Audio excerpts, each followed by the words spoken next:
येथे एक छोटी पण मनाला भिडणारी बोधकथा आहे. कथेचं नाव आहे सोन्याची ताटली आणि आईचे प्रेम.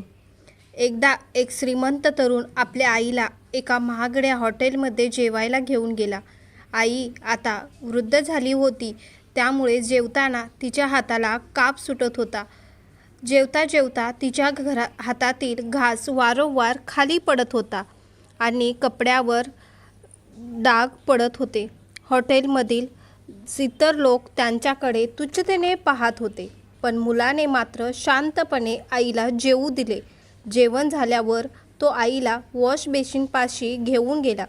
तिचे तोंड पुसले, कपड्यावरचे डाग साफ केले आणि तिचे केस विंचरले.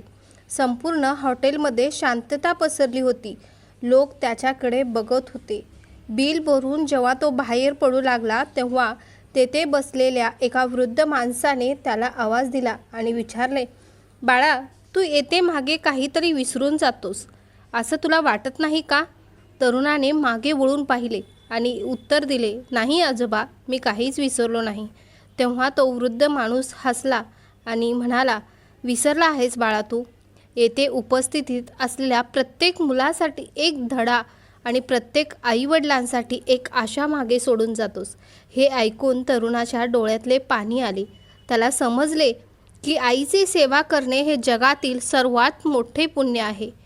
या गोष्टीतून एकच बोध मिळतो, आईवडिलांनी आपल्याला लहानपणी आपल्याला सांभाळ केला, तेव्हा आपणही त्यांच्या म्हातारपणी त्यांचा आधार बनले पाहिजे.